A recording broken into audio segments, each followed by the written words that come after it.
Hello guys and welcome back to the Toffee Blues, your source for all things Everton. Once again I'm Greg and this is the Starting 11 show.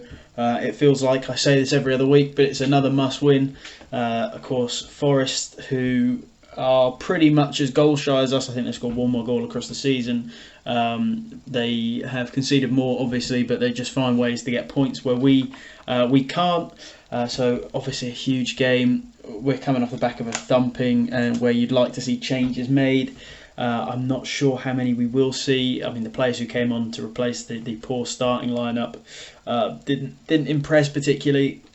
In terms of injuries, that also hampers squad rotation. Calvert-Lewin, we've got another cryptic update on his fitness, where he is recovering, and when asked if we'll be seeing him, he said we'll see. So I'll go with him not being fit for this one, and just assume he won't be being picked.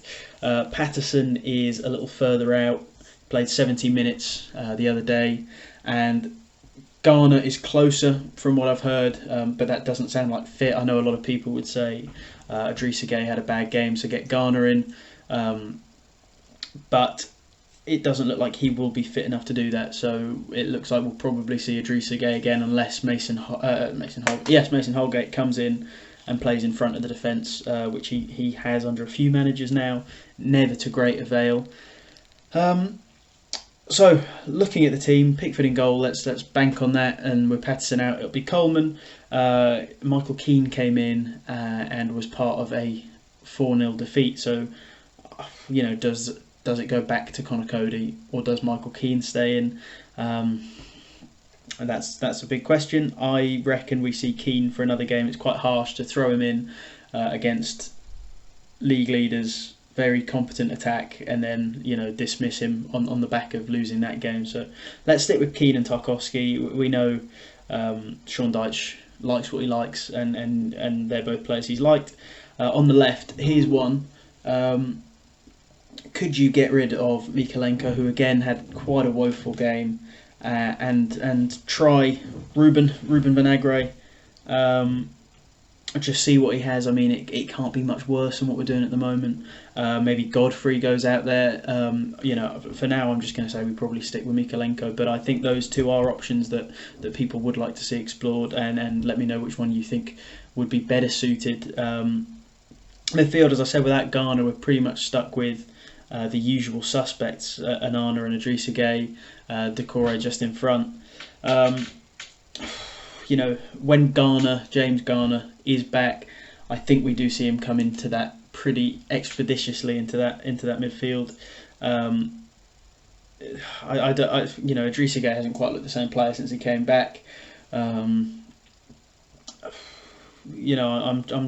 This seemed like a bit of a golden spot when Dyche first came in. It looked, the midfield ran Arsenal ragged first time round. The pressing from them was incredible. And this time against Arsenal, it was just night and day from what that midfield was able to do. So, where do you think that's gone wrong? Do you think it was just a new manager bounce initially? Of course, out on the sides you've got McNeil and Iwobi as per usual, and then the question of Neil Maupay or Ellis Sims. I thought Maupay actually looked semi-decent in the first half against Arsenal. Of course, he didn't score. I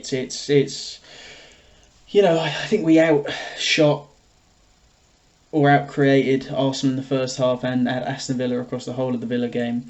And it reeks of the Brighton issue, where they had Maupay and their XG was through the roof, and they couldn't find a goal for love nor money.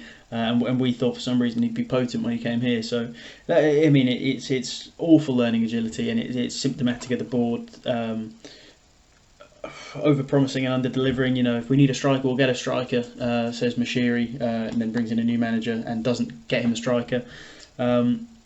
So I guess that's the team. Pickford, Coleman, Keane, Tarkowski, Mykolenko, Gueye, Onana, Doucouré, Iwobi, McNeil and Maupay.